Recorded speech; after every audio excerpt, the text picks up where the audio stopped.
Welcome back to a very British space program. It is the 14th of July 1965 and this episode is all about Hesperus 3, or the two Hesperus 3 craft that there were. After many years in space, the Hesperus 3 Jaguar is a long way from home and it is finally entering the sphere of influence of Jupiter. It is the largest planet in the solar system, and what this craft finds around Jupiter is likely to impact the missions for the next few decades. In fact, it has a few impacts on current missions and on future ones. Will they change their courses? Will we do flybys? Will we try and go into orbit? We have a long list of things to do, and we've got about 80 days to wait. However, there is one other Hesperus 3 craft. We have one around Jupiter. We have another that never really left Earth. That is the Jackal. Jackal is still in orbit around Earth, and it's the 18th of July 1965, and this episode is about the Jackal. That's right, it's not about going to Jupiter, it's about what we left in orbit. It's time to clean up the Jackal, really. With all the attention that the Hesperus 3 craft entering sort of Jupiter's sphere of influence is bringing, the newspapers are returning to the eternal problem of what do you do with nuclear material floating around in low Earth orbit. Now, obviously, we can't let that happen, so the UK has launched RP-1, the Orbital Craft Acquisition and Return Vehicle.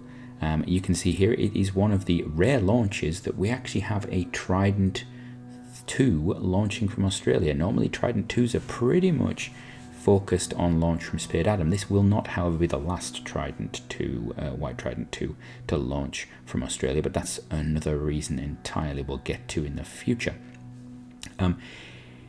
It comes into orbit using the standard Trident approach, and you can see the craft on the top there is an odd design. We've actually we've used multiple parts from other craft for this. So we've got the backside, or the rear of this craft is actually from a Maxwell. The top half has been, there you go, you can see the back half there is basically an adapted Maxwell. The top half there is from the Faraday, and the bit in the middle is some sheet metal that we stuck together with some hinges on. Yeah, that's what we did pretty much. So the craft launch is a little difficult actually.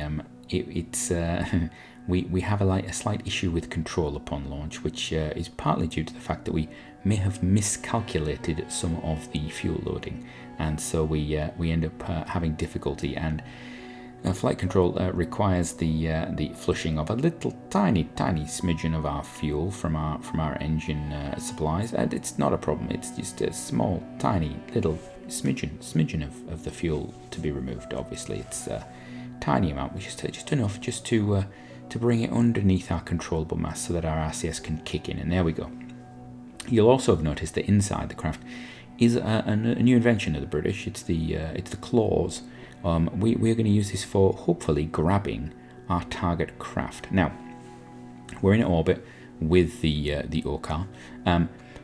We're hoping, however, that actually the Jackal will be able to do the rendezvous. It's been in orbit a few years now. It's been sat there. We've been monitoring it. It's been doing a little bit of science for us. It's got science equipment. But the hope is that it will be okay. We have had some issues with it, though. We've had a few issues with its navigation system. Its power supply is running fine, and it has developed a roll. And the interesting thing, of course, with the Hesperus 3 craft was they never actually were designed with roll control. One of the minor flaws, or major flaws, however you want to say, with the craft was that roll was never actually countered. So once they developed a roll, it was very difficult to counter it. We don't have any reaction wheels on board that can slowly counter roll, and we also don't have any RCS that control roll. So we can try and use a couple of different RCS ports to slow it down, but it's actually very difficult to stop it completely. Anyway, the Jackal will actually be carrying out the rendezvous. So it's going to be bringing itself down from its high orbit into a rendezvous point with the OCAR and then it'll bring itself nearby, and then the ORCAR will do the final rendezvous at the very end. It'll do what it can, because we're not entirely sure what's going on. However, while we were actually doing this maneuver, we noticed that some of the readings we were getting from the Jackal, such as its delta V readouts, were completely just gone. They were non-existent to us. We were getting just garbled message, and you can actually see on the screen there, we're actually reading, thrust numbers and delta V readings that are just completely inaccurate on timings and things like that. We decided to go in semi-manual. We know that we can actually use we don't need the Jackal to do this. We actually have enough fuel on the ORCAR to do the rendezvous, but the idea was to actually use up some of the fuel on the Jackal early on, which we thought was a good idea, but you never know, these things can go wrong. Our major concern at this point is that if we do too much thrusting, we could actually end up with the Jackal re-entering the atmosphere instead of rendezvousing, and that would be a slight problem for us. So yeah, we spend a bit of time perfecting our maneuvers. We want to try and bring the two craft in as much as possible.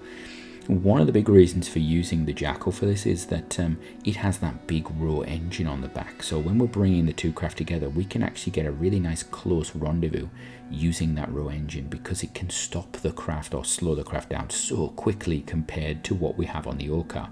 We don't tend to use the row engines much for this sort of task anymore. In fact, we don't. We use a lot of sort of RCS-derived thruster technology that we now have, small thrusters and nested thrusters, even on some of our, like the Enlightenment craft that we launched merely weeks ago.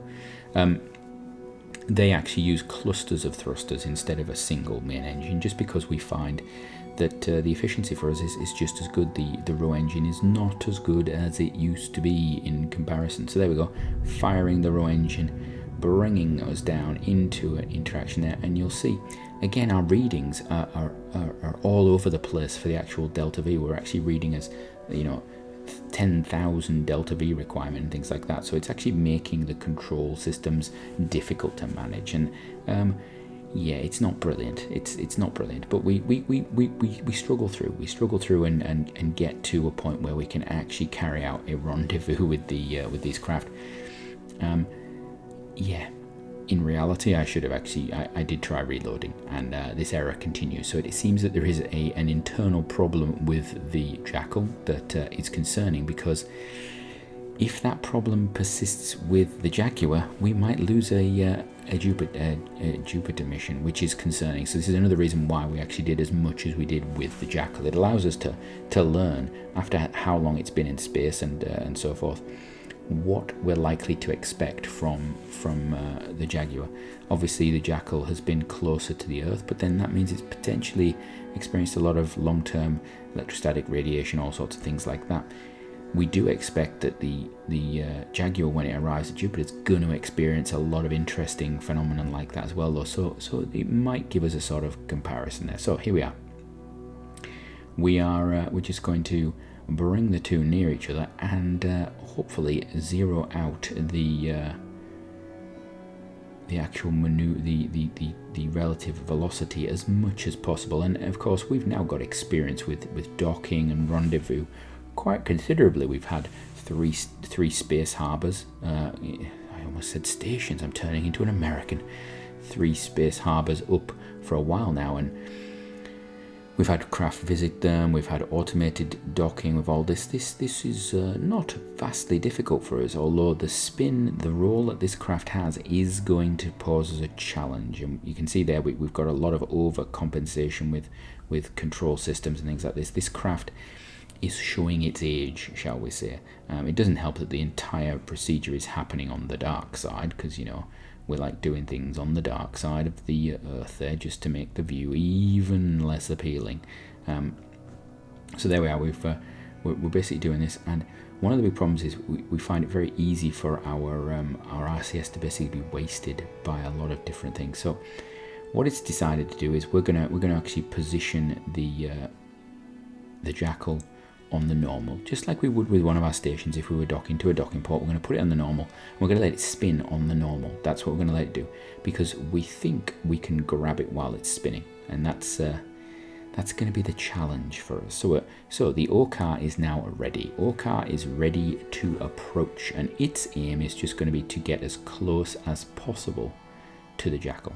It's got that little claw there, and the idea is that ideally we would do this in the light, but it's about how close we can get and when we can get there. So the craft is going to first of all position itself to basically zero out any relative distance and change and things like that.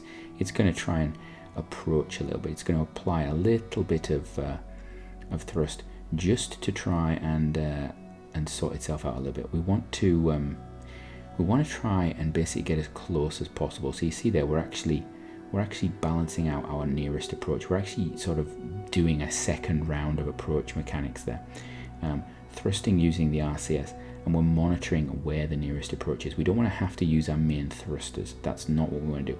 We actually orientate ourselves prograde because it allows us to use translation controls a little easier when we're doing this, and it's a little clearer. So there we go. We've now come nearby, and we're just going to employ our thrusters to cancel out that little bit of extra speed that we've got, and then we're going to thrust back towards the Jackal. So the Jackal is now holding itself in the normal position. Now, it'd be really nice if we had a better view of this, but unfortunately these things happen when they happen. So here we are. You can see the sunlight is actually starting to clip around the planet. We're starting to come into the sun, so this potentially could be a well lit situation. So you can see there we've got the communication dish on the top of the Jackal facing upwards, its engine bell facing downwards, and we're just going to drift down now to be on level with it. We're just going to try, and this is a slow process. We don't want to rush this. We want to take our time with it. So we're going to translate to one side of the craft. We know now this claw we can tilt. We could actually tilt this claw. And there you go. The sun is now beating down upon our craft. So they're going to start to warm up right now. They're going to start to get hot, and that shouldn't be a problem. It should be fine. I'm sure it's going to be fine.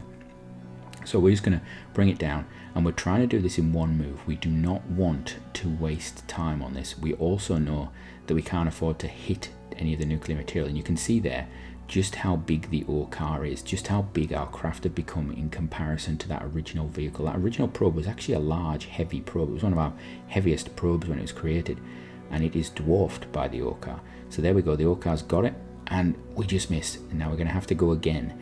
And again, we're using the RCS system from a Maxwell and a Faraday, so this is interesting. What we're trying to do is grab the engine bell. There we go. So we have now crushed the engine bell. This Jackal is not going anywhere ever again. And you can see there we're just checking it. We're slightly concerned about the balance of it at the moment, but we believe we should be okay. So this craft, its next job is to pretty much bring this thing home through the atmosphere. It has a heat shield built in.